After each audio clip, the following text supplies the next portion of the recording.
I worked for the ambulance service, so I was working stupid hours, didn't really have time for family or friends, and then this accident happened and it kind of changed all my priorities.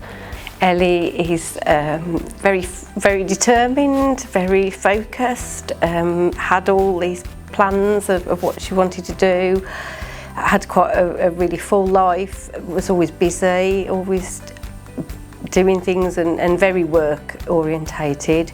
And now it's more about family and friends. Obviously work is still a priority, but it definitely shifted my mindset. Because I didn't have to wear the uniform, she got this sparkly top on, and she was quite looking forward to work. She'd not worked on New Year's Eve and she knew it'd be quite busy. I can't remember anything, so from the 22nd of December to the 5th of January, which is when I woke up on Ward 227, that's all a blur. So it's from other people, what they've told me. I heard the door go and I just thought it was a parcel. I know it was New Year's Day, but we seem to get parcels at our house all the time.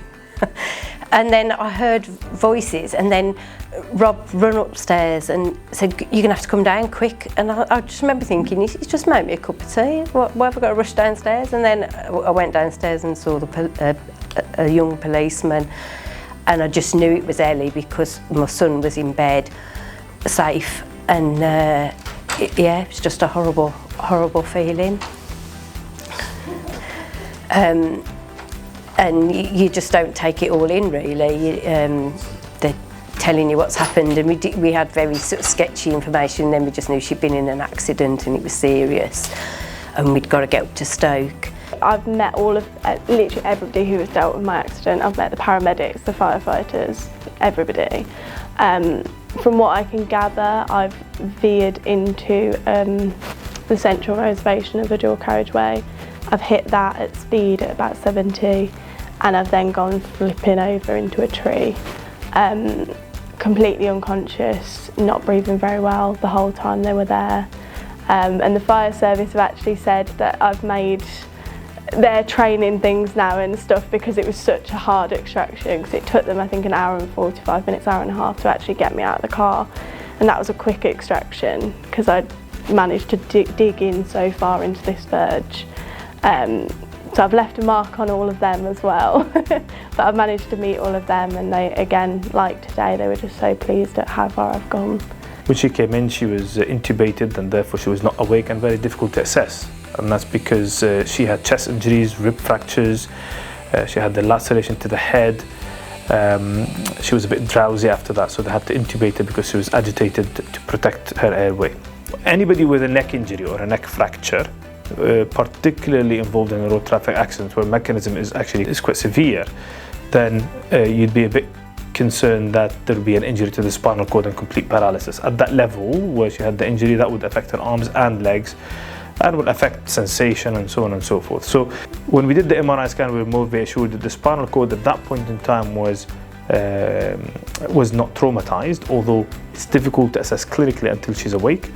And it was thought that doing an operation to stabilize the spine is the right thing to do, because if you leave it and she wakes up, she can potentially move the bones such that there'll be pressure on the spinal cord, which will render her wheelchair bound. Nearing the end of the year and the anniversary, when it was like, oh my gosh, that actually happened to me, and it's trying to process it then. And that's why this fundraiser's then brought a bit of something else, almost like a distraction, because I kick-started it on New Year's Day, and it's kind of given me a positive reason to remember what happened. Well, firstly, like the care that was given to my parents, because I was unconscious for 5-ish days, sort of drifting in and out at times, but back at the critical care unit and the care they received and the compassion they received. Even coming today, we pulled up and we were near A&E and I've not been there, and my mum was saying about how people just come running over and just there for them. So even before I'd even woken up, the level of care that we're given to my parents is unbelievable. I'm so proud of it that she wanted to give something back to all the the people that have helped Ellie and have helped us.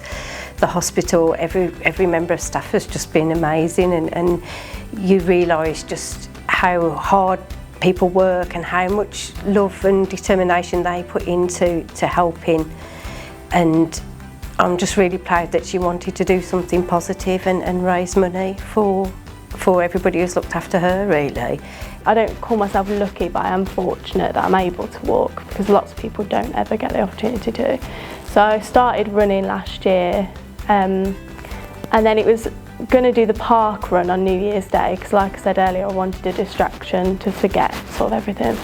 And then I don't really know how it ended up where it is now. It kind of just spiraled. And now I'm running 100 kilometres a month, but really, really enjoying it so far.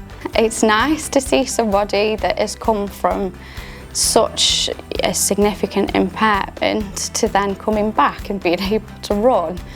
And obviously just the emotions around the fact that she wants to give something back is a nice feeling. And I am very, very proud of what she's doing. And yeah, definitely. I did enjoy the hug when I first saw her, that's for sure. Just to see her up and about, smiling, looking well. It's unreal to see, because it's nice from our point of view to say we helped with that. And obviously we've had patients come in to visit us as well, and they've raised money for us as well, but at the same time they don't come in as often as what Ellie's done.